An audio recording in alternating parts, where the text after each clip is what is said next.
ዘይድን ታሪክ መርከት በ8 ዓመቴ በጣም 8 ዓመት ማለት በጣም ትንሽ ነው። በጣም ትንሽ ነበርኩኝ።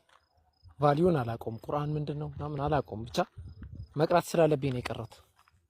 እና ቤት ውስጥ በብጥበጣ ነው በቃ ፋዘርና ማዘር ከፍተኛ ፋዘር ነው መቅራት አለባቸው ብሎ የገባ ነውና በ8 ዓመቴ ነው ወለላ አልሐምድ። ከዛ 1 ዓመት ምናምን እስከ 9 ዓመት ተሐፈዘ እስከ 10 ቆይተ ወጣን። አልሐምዱሊላህ እንግዲህ አላህ ምን ተቀበለ ያርግልን። መሸምደዱ አይደለም ዋናው ነገሩ ማለት ነው። መሸምደዱ ሳይሆን እንትን ማድረጉ ነው፣ ተግባራዊ ማድረጉ ነው። ከዛ ይሄ ንጽጽር አለ ምናምን ሲባል ባይዘው ያ ቢያውን የኔም አባቴ ይሰራ ነበር ንጽጽር ኖርማሊ ምድር ላይ ማለት ነው፣ መሬት ላይ እንደዚህ ቲክቶክ ምናምን እነሱ አያውቁም። እና አሁን እንደዚህ እየሄድን ምናምን መኪና በመኪና ውስጥ እየሄድን አለ ይገርማል። አንዳንዴ ይሆናል እኛ እኮ ይላል እናንተ የምታውቁትን ሁሉ ነገር እናቅ ነበር። በቃ እናንተ ምናምን እቺ ፋላሲ ምናምን የምትሏት ምናምን ነገር እሷን ነበረ ማናቃት እንጂ ምንም እኮ አዲስ ነገር አላመጣችሁም ይለኛል። እና በጣም እነሱ ሶ ስትሮንግ ነበሩ። ከነ ኡስታዝ መሐመድ ከድር ጋር ይሰራ ነበር እና በጣም ስትሮንግ ነበሩ። ያ ነገር አይ ቲንክ የአላህም እንትን ተጨምሮበት እንትን ብሎኛል ብዬ አስባለሁ። በጣም በህፃንነቴ ነው ግን ያም ነገር የሆነው እና ዲናዊ ነገር ላይ በጣም ለዲናዊ ትምህርት ትንሽ አልሐምዱሊላህ የሚመች ሁኔታ ላይ ሆኛለሁ። ይሁን አይሁን አላቅም። የአላህ እንትን ሆኖ ተማርኩት፣ ዲናዊ እንትኑን ተማርኩትና ከዛ እስልምና ላይ ያሉትን ነገራቶች እንደዚህ ሳነብ ግን አንድም ቀን ወላሂ አላህ በሚያውቀው አንድም ቀን ንጽጽር ቤት ከፍቼ ንጽጽር የመለስኩኝ ምናምን ጥያቄ እየጠየቅኩኝ ምናምን እሆናለሁ ብዬ አንድም ቀን አስቤ አላቅም። ወላሂ አንድም ቀን አስቤ አላቅም። የአላህ ሂክማ ነው። ከዚህ ቲክቶክ በጣም ነው የምጠላው። አልነበረኝ አፕሊኬሽኑ ፕላትፎርሙን በጣም ነው የምጠላው፣ ያስጠላኛል። በቃ ምድር ላይ እንደዚህ የሆነ ገጠሮች ምናምን እየሄድን ትምህርት እንሰጣለን ምናምን አለ እንደዛ። ግን ማለት አሁንም በጣም ሰው እንትን ነኝ፣ በጣም ትንሽ ነኝ በእድሜ ትንሽ አይባልም ግን በሉት እንደዛ።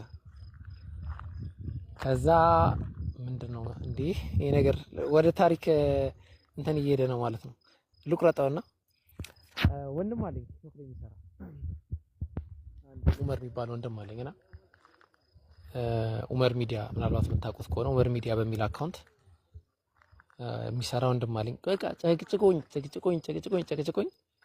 አንድ ቀን እኔ ቤት ፕሮግራም ያዝና በቃ ኪታብ የሆነ አንድ ኪታብ ጀምርና አስቀራለን ምናምን አለኝ።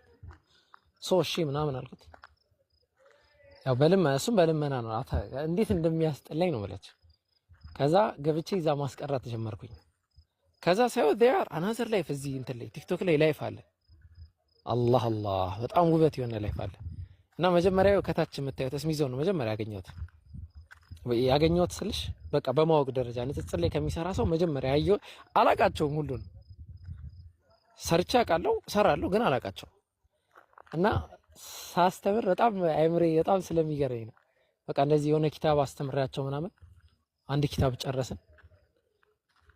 ያው እንዳልኩሽ የለመድኩት እኔ እንደዚህ ፌስ ቱ ፌስ ነው። አሁን ራሱ ችግር አለብኝ እንደዚህ ሳስተምር ነው ከእንትን ጋር ምናምን ማየት እፈልጋለሁ። ኮሜንት እያየሁ ምናምን በጣም ኮንታክት እፈልጋለሁ። ምክንያቱም እንደዚህ ፊት ለፊት ነው የለመድኩት። በልጅነት እድሜ ድሮ ቤት ውስጥ ነው ዝም ብሎ ፋዘር ተነስ ምናምን ይልና እስቲ ኹጥባ አድርግ ምናምን እንባል ነበር። ኹጥባ ኢንሴንስ ምንድነው የጁምዓ ቀን የሚባለው ማለት ነው። ኹጥባ አድርጉ ምናምን ይባልና ኹጥባ ምናምን እናረግ ነበር ቤት ውስጥ እና ያ ልምምድ አድጎ 1-3-4 ዓመት በጣም በህፃነት እድሜ ጁምዓ ኹጥባ አደረግ ነበር። አረቦች ጋር ነው በአረብኛ ነው ኹጥባ የምታረገው እና ያ አይን ኮንታክት በጣም ኢፌክት ፈጥሮብኝ አልችልም አሁን ድረስ። ቲክቶክ በጣም ነው ለኔ ቲክቶክ ከባድ ነው። ወይ በቪዲዮ ካልተገለጽኩኝ በስተቀር ያተማ ከባድ ነው እና ዱአ አድርጉልኝ ሁሉ ነገር ተመቻችቶ በቪዲዮ እስክገለጥ። ከዛ እስሚዞን አገኘሁት መጀመሪያ የሆነ ቤት ተገናኘን። እንደዚህ አንድ ልጅ የሚያቀኝ ነበረ እና የሆነ ፖይንት ላይ የሆነ ሐሳብ ካልሰጠህ ብሎኝ ምናምን ገባው። ከዛ ሐሳብ ሰጠው ምናምን። ከዛ እንደዚህ መታወቅ ተጀመረ። ከዛ ከኡስታዝ ጋር በሆነ ነገር ተገናኘን ከኡስታዝ ወሄድ ጋር። አረ ይሄ ነገር እንደዚህ ምናምን በሰራበት ምናምን ጥሩ ነው እንጠቀማለን እንትን ብንል ምናምን አለኝ። ከዛ እሺ ምናምን ተባለ። ከዛ እንደዚህ እየተባለ ደግሞ ያው ያላህ ነገር አለ አይደል? በቃ እንደዚህ ስቴፕ ባይ ስቴፕ ገባ። አሁን ሳታውቁት ራሳችሁን መሀል ላይ ታገኛላችሁ ማለት ነው። እንደዛ ነው የሆነው። አሁን ሳላስበው እንዳወራሁት ማለት ነው። ስለዚህ አሁን ኢሞሽንን መቆጣጠር ትልቁ ኢሞሽናል ኢንተለጀንት የሚባለው ኮንሴፕት ከ1400 ዓመት በፊት ነብያችን ሰለላሁ ዐለይሂ ወሰለም በደንብ አድርገው ተናግረውታል። ኢሞሽንን መቆጣጠርን የመሰለ ነገር የለም። የሰው ልጅ ሊናደድ ይገባል። ሲናደድ አውቆ ነው መናደድ ያለበት። ሲደሰትም አውቆ ነው መደሰት ያለበት። ይሄን ፖይንት እንዳረሱት። ለምሳሌ እኔ አዲስ ስታናደኝ አውቄ ነው መናደድ ያለብኝ። ሳላክ ከተናደድኩኝ ዴሪስ በቃ ችግር አለ ማለት ነው። ወይ ደግሞ የሚያስደስት ነገር ከተናገረች ዝም ብዬ በደመ ነፍስ መደሰት የለብኝም። አውቄ ነው መደሰት ያለብኝ። ለምን ይሄን አልኳቸው መሰላችሁ? አሁን ብዙ ጊዜ እንደዚህ ውይይት ሲደረግ ምናምን እኔ ያው ስሙዝ አይደለሁም ነኝ ማለት ይቻላልም አይደለሁም ማለት ይቻላል። ሁለቱንም እንትኖች አንድ ላይ ለመያዝ እንትን ብያለሁ። ነኝም አይደለሁም ብዬ ነው ማስበው። አይደለሁም ብዬ ማስበው ምንድነው ኦቨር አክት አደርጋለሁ። ለምሳሌ አንዳንድ ፖይንቶች ላይ ያ የሚያስፈልግበት ፖይንት ላይ ምንም ላይ መስለኝ ይችላል። አይመስለኝም። በአብዛኛው የቲክቶክ ሰው ላይ ቢሳደቡ ምን ቢሉ ምንም አይመስለኝም። ግን አክት ታደርጊያለሽ። ጀስት ተናድጃለሁ የሚለውን ሰው ፊሊንግ ላይ ለመክተት ትሞክራለሽ። አንቺ ግን መናደድ የለብሽም። ኢቭን ደስታም ቢሆን ተደስቻለሁ የሚለው ሰው ፊሊንግ ውስጥ ከቻለሽ፣ አንቺ ግን ለምን ይሄን ያህል እንትን ማለት የለም። ያንን ማሳየት አያስፈልግም። ሲቀጥል ምን ጠቀመኝ መሰላችሁ? ምድር ላይ በጣም ብዙ ማውቃቸው ክርስቲያኖች አሉ። ያ የሚያውቁኝ ማውቃቸው እና ያወሩኛል። ኦፕን ማይንድድ ናቸው። ያወሩኛል፣ አወራቸዋለሁ። ያው እንደዚህ እንትና ማን ያውቃሉ። ንጽጽር በቃ አወከር እውቀት አለው እንደዚህ አይነት ነገር ላይ። ግን ምንድነው ቲክቶክ ይሰራል አይሰራም ምናምን ያ ማንም የማያውቀው ያው የማያውቀውም ነገር ቢኖር ነው ማለት ነው።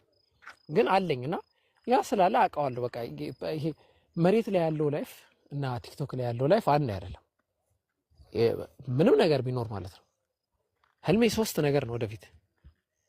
በትምህርት ተምሬ በትምህርቴ የሆነ ደረጃ መድረስ እፈልጋለሁ። ፖለቲሻን መሆን እፈልጋለሁ። እሰራበታለሁ። ዝም ብዬ ቁጭ ብዬ የፖለቲካ ነገር ማዳመጥ እፈልጋለሁ። ሁለተኛ ዲናዊ እውቀት ነው። ኢልም ዲናዊ እውቀት ወሳኝ ነው። በቃ አላህ ትልቅ ዓሊም እንዲያደርገኝ እፈልጋለሁ።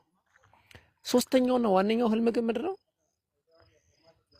ዲናዊ እውቀትና ሃይማኖታዊ እውቀትን በመያዝ ምንም ነገር ሀገር ስለመለወጥ ማህበረሰብ ስለመለወጥ ምናምን አይደለም። ጀስት የሆነ ሰፈር ብኖር እኔ የሆነ ሰፈር ብኖር የሆነ ወይ ደግሞ የሆነ ሀገር ብኖር ቢያንስ አወከር አለ ይባል ነገር መስራት ነው። በቃ ነቢያቶች ብዙ አመት ይኖራሉ፣ የተወሰነ አመት ይኖራሉ። እስካሁን ድረስ ስራቸው እንትን ይደረጋል። ቢያንስ የዚህ አይነት ስራ ማለት ነው። እኔ የለቀቁት ቪዲዮ ነበር። ያንን ፖይንት ብቻ ተናግሬ እንትን ልበል ሰዓት መንደል እና የሆነ ሀገር ላይ አንድ ሼክ ናቸው። የሆነ ሀገር ላይ ስለነበረ ልማድ ሲናገሩ ቀብሩ ላይ አንድ ሰው ከ10 ምናምን እስከሆነ ጊዜ ነው የኖረው ብለው የ70 ዓመት ጋፕ ተጽፏል። በእድሜው ግን የኖረው 20 ዓመት ነው ብሎ ተጽፏል። ጋፑ 70 ዓመት ነው። ለምሳሌ ከ1000 እስከ 1070 ነው ጋፑ። የኖረው ግን 20 ዓመት ነው ተብሎ ተጽፏል አሉ ቀብሩ ላይ። አንደኛውም በተመሳሳይ ጋፑ ወደ 40 ዓመት ነው፣ የኖረው ግን ወደ 10 ምናምን ነው ተብሎ ተጽፏል አሉ። ይሄ ነገር ስህተት ነው ወይ ብለው ለከተማ ሰዎች ሲናገሩ አይ እኛ እድሜ ሰው ኖረ ብለን የምንቆጥረው ለራሱ የኖረውን ህይወት አይደለም። ሚስት ስላገባ፣ ለራሱ ቁርአን ስለቀራ፣ ኪታብ ስላነበበ፣ ሀብት ስላፈራ፣ ቤተሰቡን ስላስደሰት ምናምን ሳይሆን ምን አበርክቷል። ይሄኛው አንዱን አመት ብቻ ከ40 ዓመት ውስጥ አንዱን አመት ብቻ ስላበረከተ 1 ዓመት ኖሯል ብለን ጻፍን። ያኛው ደግሞ ከዛ ሁሉ አመት ውስጥ ከ70 ዓመት ብዙ ነው ወይስ ከ70 ዓመት ውስጥ 20ውን ዓመት ብቻ ነው ያበረከተው አስተዋጽኦ ያደረገው። ስለዚህ የመጨረሻው ሰልፍ አክቹዋላይዜሽን ይለዋል እንትና ወይኔ ጠፋብኝ። ከትምህርት መረክ ከባድ ነው። ሰልፍ አክቹዋላይዜሽን የሚባል ኮንሴፕት አለ። የመጨረሻ ሰው ልጅ የመጨረሻው ጎሉ ሰልፍ አክቹዋላይዜሽን ይላል። መጀመሪያ ማሟላት የሚፈልገው ስፔሻል ኒድ አለ። የራሱን መብላቱን፣ መጠጣቱን፣ ሸልተር መኖሩን ምናምን ይሄን ያረጋግጣል ይላል። ከዛ ጆብ ስታቢሊቲ የሚባል ነገር ይመጣል። ከዛ ቢሎንግነስ የሚባል ነገር ይመጣል። ከዛ ደግሞ ሪስፔክት መደረግ ይመጣል። የመጨረሻው ግን ሰልፍ አክቹዋላይዜሽን ይላል። ሰልፍ አክቹዋላይዜሽን ኮንሴፕቱ ምንድን ነው? አንድ ሰው እዛ ላይ ደረሰ ማለት ሌላ ሰው መኖር ይጀምራል። ለምሳሌ እኔ እዚህ ጋር ሆኜ 443 ሰዎች እኖራለሁ። አያውቁኝም፣ አላውቃቸው፣ ለእነሱ ግን እኖራለሁ። ሰልፍ አክቹዋላይዜሽን። ይሄንን ፖይንት ደግሞ የደረሱ አካላቶች በእስልምና በጣም ጥቂቶች ናቸው። አንቢያዎች፣ የእውቀት ባለቤቶች፣ ራሳቸው እንደ ሻማ እየቀለጡ ማብራት የሚችሉ ብቃት ያላቸው አካላቶች ማለት ነው።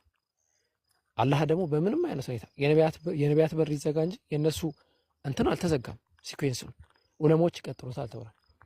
ሰው አሊም መሆን ግባችን ነው ማለት ነው። ዱዓ አድርጉ። ይህን ሶስት ነገር ሁላችንም አላህ ሊያረገን ሊያስፈልጋል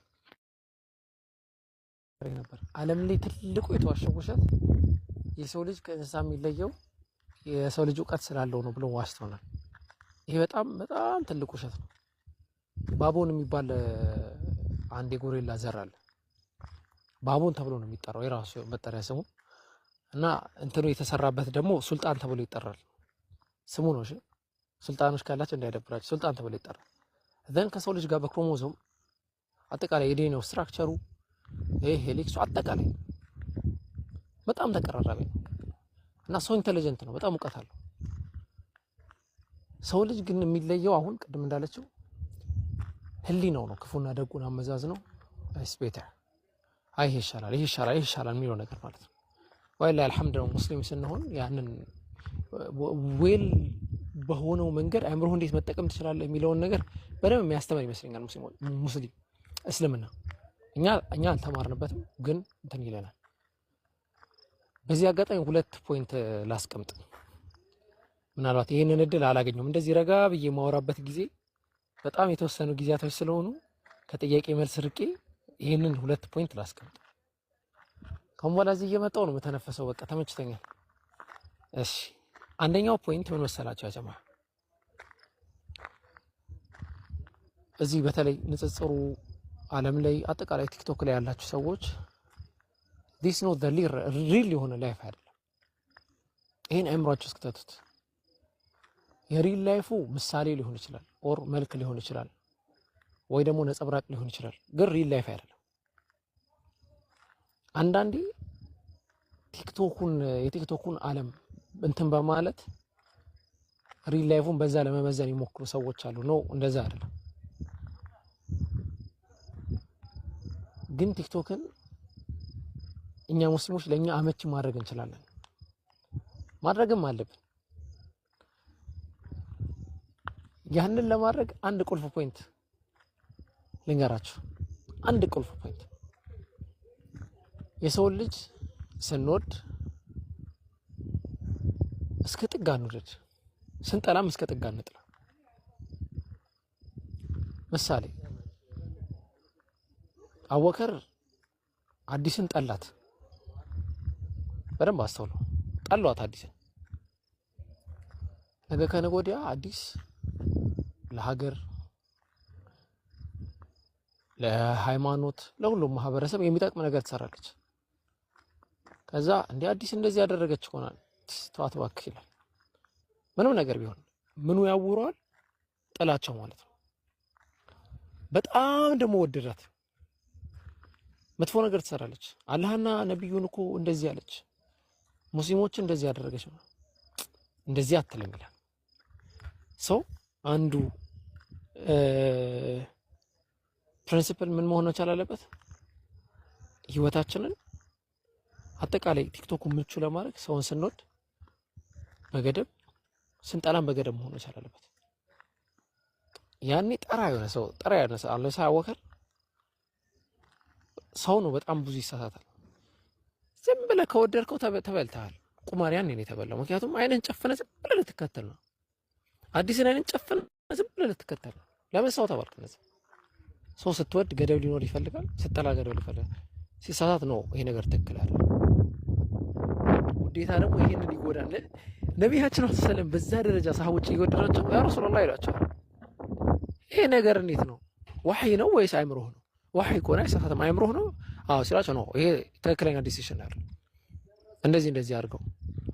ከዛስ ነብዩ ሰለላሁ ዐለይሂ ወሰለም ቼክ ያደረጉ ምናምንና አዎ በቃ ይሄ እንደዚህ ነው መሆን ያለበት ይላሉ። ስለዚህ የዛ ልህቀት ውስጥ ለመድረስ የመጀመሪያው ፖይንታችን ያ መሆን አለበት። ሁለተኛ ደግሞ አይምሯችንን ሪፕሮግራም ማድረግ መቻል አለብን። ዓለም በጣም ሄዷል። ኢንፎርሜሽን የሚባለው ነገር፣ ሀሳብን መለዋወጥ የሚባለው ነገር በዋነኝነት ሀሳቡን የሚያቀርበው አካል በሚያቀርበው ማስረጃ ሳይሆን ሀሳቡን የሚያቀርበው አካል በሚያቀርብበት መንገድ የሚለካበት ጊዜ ደርሷል። ተመሳሳይ ነገር ነው።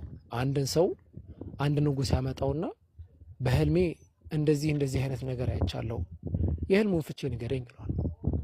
ንጉሥ ሆይ የህልምህ ፍቺ በጣም ቀላል ነው። ያ የህልምህ ፍቺ ምንድን ነው? ቤተሰቦችህ በሙሉ በአንተ አይን ፊት ይሞታሉ አለው። አለው አንተ ጥሩ መጥፎ ገድ እየጠራህ ነው አይደለ? ውሰዱና ግደሉት አለ። ይህንኑ ራሱን ሌላ አንድ ጥበበኛ ለሆነ አይምሮን ለገዛ አይምሮን ላሳደገ ለአንድ ሰው ያመጣውና ህልም ፈቺ ነው። ተመሳሳዩን ህልሙን ይነግረዋል። ንጉሥ ሆይ አለው መደሰት አለብህ። በጣም የሚገርም ነገር ነው። ምንድነው? በጣም የሚገርም ነገር ነው አለው። ከቤተሰቦችህ በሙሉ እድሜህ የሚረዝመው ያንተ ነው አለው። ሁለቱም ትክክል ናቸው። ንጉሱ ለዚህ አካል በጣም ተደሰተ። እድሜ ከቤተሰቦቼ ይበልጣል። አዎ ወርቅ ሰጠው። የተከበርክ ሰው ነህ፣ የፈለግከው ነገር ይደረጋል፣ ሴቶች ይሰጠዋል ምናምን ተባለ። ሁለቱን እንትኖችን እንመልከታቸው። አንተ ከቤተሰቦችህ የምቆየው በእድሜ የምገፋው አንተ ነህ ማለት ቤተሰቦችህ በአንተ ፊት ይሞታሉ ማለት ነው። ግን ነገርን ኤክስፕሬሽን የምታደርግበት ሜተር በቃ ማተር ያደርጋል ማለት ነው። ዋናው ነገር እሱ ነው። ስለዚህ ኤክስፕሬሽን ነገራቶችን የምንገልጽበት መንገድ ላይ በጣም ጥንቁቆች መሆን መቻል አለብን። ፖይንቶችን እያንዳንዱ ሰው ራይዝ የሚያደርገው ጥያቄ ልክ አዲስ እኔን ጥያቄ ስታነሳብኝ አዲስ የምታነሳውን ጥያቄ ስለፈለገች አልመልስላትም። አቡበከር በጣም ይገርማል አለች። እንዴት ስም አቡበከር ይሆናል የሚል ጥያቄ አነሳች። እንዴት አይሆንም ብዬ ነው መልሳት መጀመሪያ። ለምን እንዴት ምን ማለት ነው? እንዴት አይሆንም? አይ ይሄ ምክንያት አቡበከር ስምህ መሆን የለበትም። አይ እኔ ደግሞ ይሄ ነው ብዬ መልስላታል ነው። አብዛኛው ግን ሙስሊም ከክርስቲያን የሚደረገው ክርክር ምንድነው? እንዴት አይሆንም? እንዴት ይሆናል? ለምን የማይሆንበት ምክንያት ጋር አንደርስም። እዛ ፖይንት ላይ ደርሰን ሀሳቦችን ማስቀመጥ መቻል አለብን ነው። በጣም ታውቃላችሁ አጩሂባቸው ለሚል ነበር የገባሁት፣ ግን እኔ የማወራው መሰለኝ። በቃ ጀዛኩም። ይሄ ሶቅራጠስ የተናገረው ነው። ኤግዛሚን ያልተደረገ ላይ ቫልዩ የለው። አንድ ታሪክ ልንገርሽና ከዛ ትመልሽልኛለሽ አይዲያሽን። ይህን ታሪክ ላጫውትሽ። 400 ምናምን የሳቃችሁ ሰዎች ይህን ታሪክ ከነገርኳችሁ በኋላ ትመልሱልኛላችሁ። አንድ ሰው ነበር ኮማ ውስጥ ገባ። ኮማ ማለት አንድ ሰው ይተነፍሳል፣ አይምሮ ፈንክሽን ያደርጋል፣ ግን መንቀሳቀስ ሪል ላይፍ ላይ አይደለም ያለው። ዘን ይህ ሰው ኮማ ገብቶ የሆኑ ወራቶችን አሳልፎ ተነሳ። ሪል ታሪክ ነው ባይዘው። የሆኑ እንትኖችን ሲነሳ የመጀመሪያው የጠየቀው ጥያቄ ልጅ የታለች ሚስት የታለች የሚል ጥያቄ ነው። ሰው ያማል እንዴ? ልጅ ሚስት የለህም ማለት ነው? ያማቸዋል እንዴ? ልጅ ሚስት የታለች? ኖ የለህም። ምንድን ነው ሀሳቡ? ከዛ ሀሳቡ ሲጠና ይህ ሰው ኮማ ውስጥ ሆኖ ላይፉን ቀጥሎታል። የመኪና አደጋ ላይ ሆኖ ነው ኮማ የገባው። እሱ ግን ተነስቶ ላይፉን ቀጥሎታል። አእምሮ ላይ ነው ያለው። ልጅ ሚስት አገባ፣ በጣም ወጣት ነበረ፣ አድጎ ምናምን ስቴፕ ባይ ስቴፕ እኛ ልክ እንደምንሆነው ሚስት አገባ፣ ከዛ ልጅ ወለደ ምናምን። ከዛ በዛ አዛት ሞመንት ነቃ ከኮማ ላይ ማለት ነው። ወይኔ ይስቃሉ። ዋላይ አእምሯችሁ ነው። አእምሯችሁ ላሳብድላችሁ ይችላሉ። አትሳቁ። የባሰ ነገር ነው። ነገር ከታች ይስቃሉ። ተጋሽ ቀልድ መስራቸዋል። ሪል ነው። በቃ እሱ እየኖረ ነው ላይፉ። ከዛ በቃ አይ ኮማ ነው ምናምን እንደዚህ ነው እንጂ ምንም አንተ ልጅ ምናምን የለህም፣ ገና ነህ፣ እድሜህም ገና ነው፣ አላገባህም ምናምን አለ። እሺ ሌላ ኮንሴፕት አንድ ኮንሴፕት ልንገራችሁ። ይሄ ኢስላሚክ ኮንሴፕት ነው። አሁን እኛ አላህ ሱብሓነሁ ወተዓላ አስተውላችሁ ከሆነ ቁርአን ላይ በተደጋጋሚ ምን ብሎ ይነግረናል? ሀዛ ማ ኩንቱም ቱዓዱን ይለናል። ቅያማ ላይ ወስደንና ይሄ ቃል በረው ነገር ይሄ ነው ይላል አላህ ሱብሓነሁ ወተዓላ። ሶ አንዳንድ ሰዎች ምን አነሱ ከዛ አንፃር መሰላችሁ? ኢቭን ኢፍ ዩ አር ቅያማ ላይ ሆነን ቢሆንስ፣ አሁን እየኖርን ያለ ነው ቅያማ ላይ ሆነን ቢሆንስ ምን ኖረው ምን ማለት ነው? የቅያም ቀን ሁሉም ሰዎች የሚሰሩት ስራ ፕሬዘንት ይደረግላቸዋል አይደል? አእምሯችሁን አንዴ ከኔ ጋር ፈንክሽን አድርጉት። መልሼው ስለማልፍ ጥያቄውን የሆነ ነገር አእምሯችሁ እንዲያገኝ ስለፈለኩኝ ነው ብቻ የማነሳው። ሶ ቅያም ቀን ሆነን ከዚህ በፊት የሰራነውን ስራ ጌታችን ሆይ ረቢ ርጅዑን መልሰንና ለዓሊ አዕመሉ ሷሊሐን ፊማ ተረክት ከመለስከን ጥሩ ነገር እንሰራለን ብለን እንናገራለን። ሶ አላህ ያንን እያሳየን ቢሆንስ የሚሉ አንጆች ነበሩ። በጣም ሶ ቢዩቲፉል የሆነ አይዲያ ነው። በጣም ነው ደስ ያለኝ ሀሳቡን። በቃ ሳነበው መጽሐፉን አስታውሳለሁ።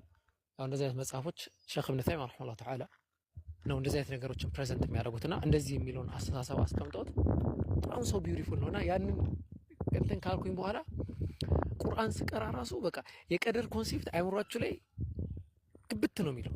ይሄ ተቀድሮብን ነው እንደዚህ የምናደርገው ምናምን የሚለውን ነገር በቃ ግብት ነው የሚለው አይምሯችሁ ላይ። ግን እኛ በምን ይመለሳል ሀሳቡ? አይ አላህ ሱብሓነሁ ወተዓላ በሐቅ ካልሆነ ሐቅል የቂን እንደዚሁ አሁን ያለው ሪል ላይፍ እንደምንመለከተው ነገ የውመል ቂያማም እንደዚህ ነው እንጂ የምንመለከተው የሆነ አእምሯችን ላይ የሚሰራብን ሌላ ነገር የለም። ይሄ ምናልባት ይሄ አእምሮ ውስጥ ይሄ አስተሳሰብ ውስጣቸው ያለ ሰዎች ካላችሁ ማለት ነው። ግን አሁንም ቢሆን ፊር አለ፣ ያስፈራል።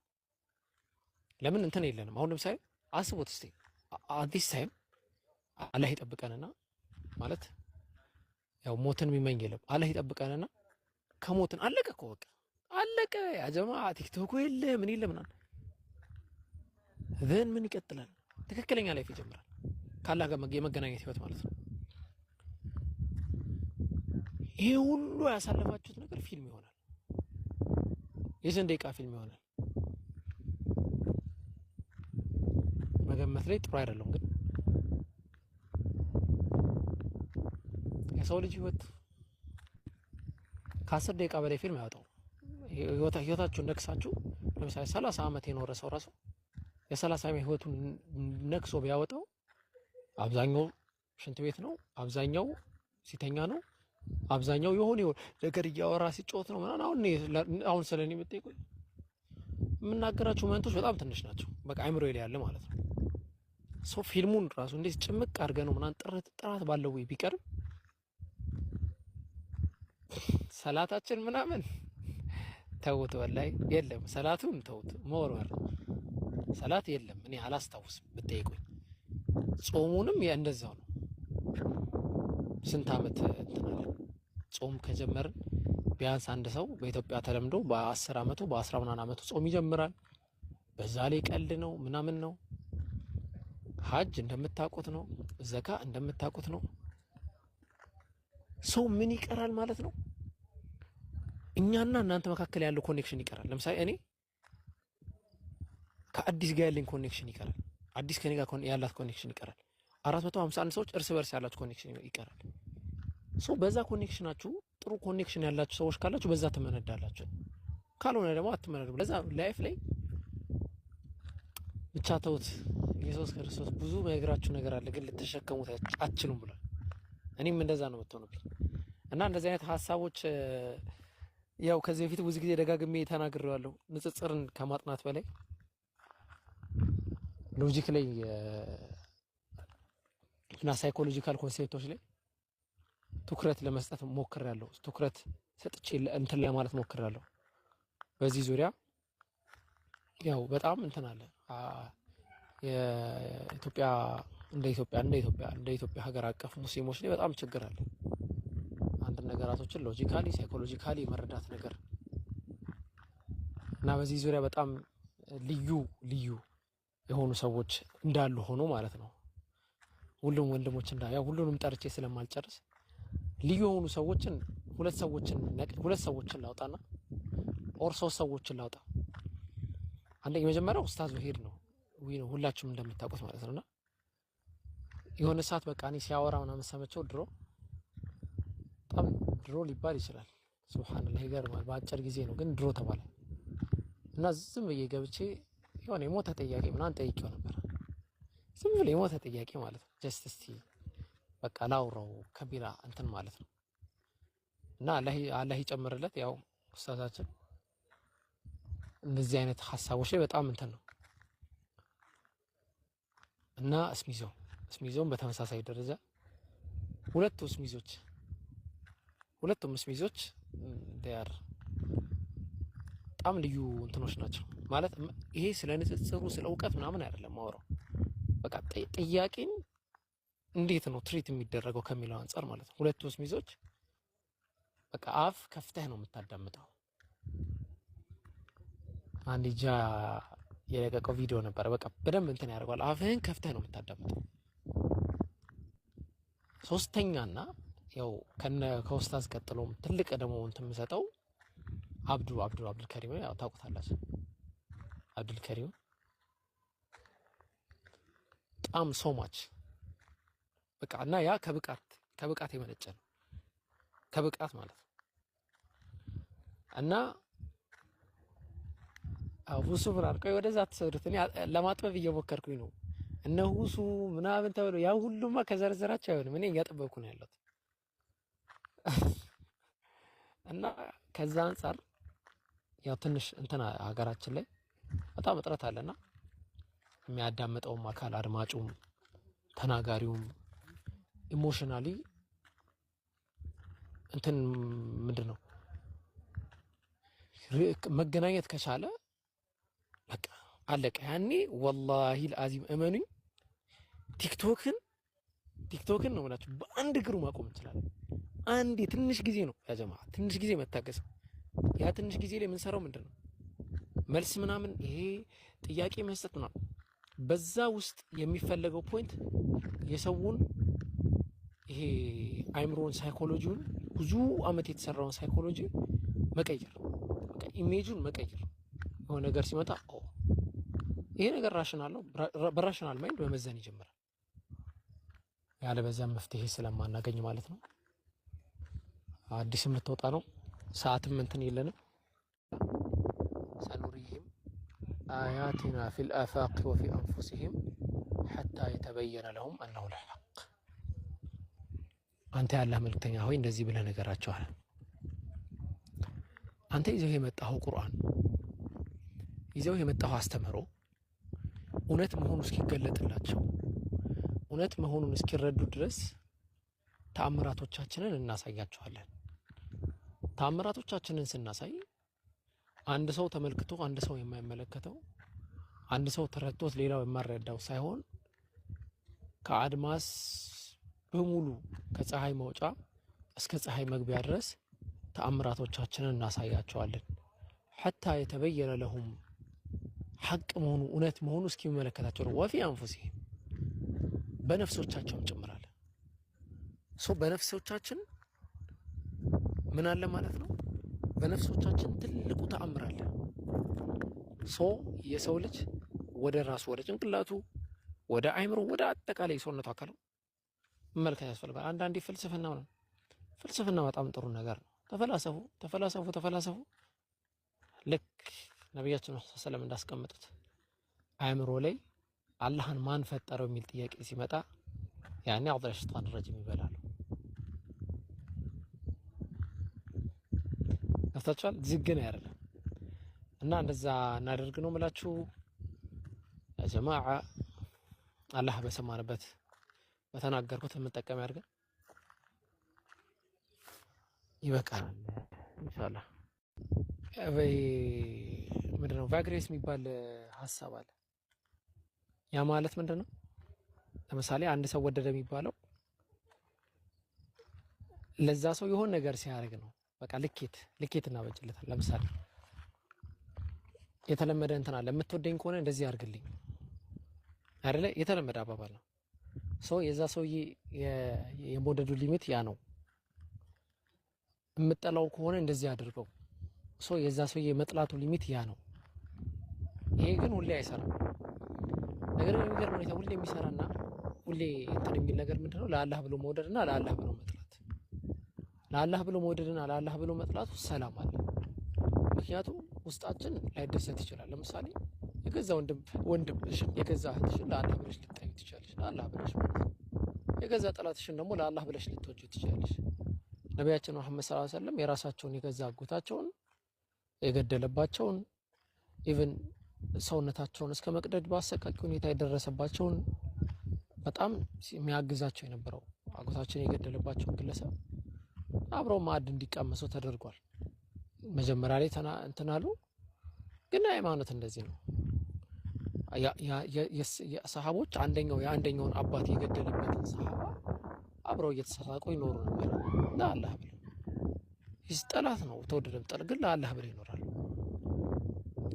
እና ይህን ኮንሴፕት ስለገረመኝ ነውና ፕሮቴስት ስትይ ደግሞ አንድ የተሰማኝን ሀዘን ላስቀምጥና አለፍ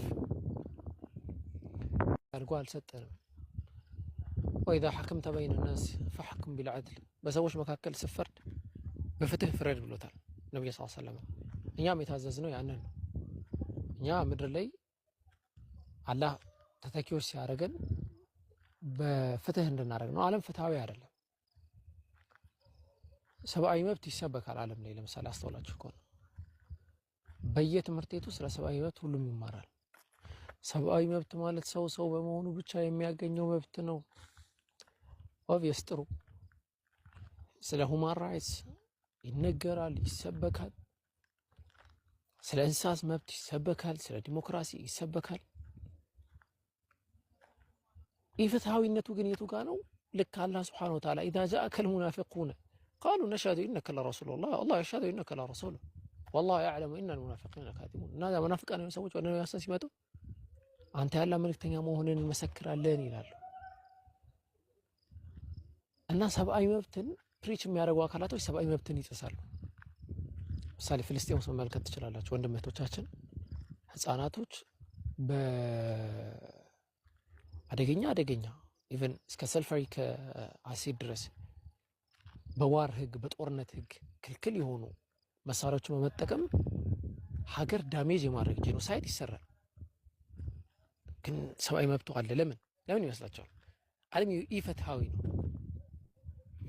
እና ሀገራችን ላይ ቅድም በጣም ስላሳዘነኝም ስለገረመኝም ነው አንድ ዜና አይቼ አዘንኩኝ። 3 ሰዎች ታስረዋል። አንዱ ፕሮቴስታንት ነው፣ 2ቱ ተዋህዶዎች ናቸው። ኢትዮጵያ ኦርቶዶክስ ቤተክርስቲያን የሚሰሩ ከዛ ተሐድሶ የሚባሉ አሁን መስተካከል ያለበት ነገር አለ፣ ኢትዮጵያ ኦርቶዶክስ ቤተክርስቲያን ላይ ብዙ ችግር አለ ምናምን ብለው የሚነቅፉ አካላቶች ናቸው የታሰሩት። አንደኛው ፕሮቴስታንት አይ ዶንት ኖ ስለሱ ብዙም አላውቅም፣ ያው ስርዓት የለውም ምናምን ይባላል። እነዚህ 2 አካላቶች መካከል የሆነው አንደኛው ትልቅ ሰውዬ ናቸው። ቴዎድሮስ በሚል ስም ይታወቃሉ ቲክቶክ ላይ እና እሳቸው በጣም ሀምብል የሆኑ ሰው ናቸው። እኔ ብዙ ነገር አስተምሮኛል፣ ብዙ ነገር ተምሬያለሁ እሳቸው ጋርና አሁን ግን ታስረዋል በእንትን ምክንያት የኢትዮጵያ ኦርቶዶክስ ቤተክርስቲያንን ተሳድበዋል በሚል ምክንያት ማለት ነው። እና ተሳድበዋል የተባሉበት ምክንያት ምንድነው? መጽሐፍን አንዳንድ መጽሐፎችን አነሱና ያው እሳቸው በጣም ትልቅ መምህር ነበሩ የኢትዮጵያ ኦርቶዶክስ ቤተክርስቲያን። ይሄ ነገር መስተካከል አለበት፣ ይሄ ስህተት አለው ምናምን ብለው ተናግረዋል። እና በዛ ምክንያት ነው። እና ይሄ ትንሽ አንዳንድ ሀገራዊ ሁኔታ ጋር አገናኘሁትና ትንሽ ሳቅ አደረገኝ፣ ፈገግ ያስደርጋል። እና እንዳልኳችሁ ዓለም ፍትሃዊ አይደለም። ፍትህን ከዓለም እንዳትጠይቁ ነው ስሞታችሁ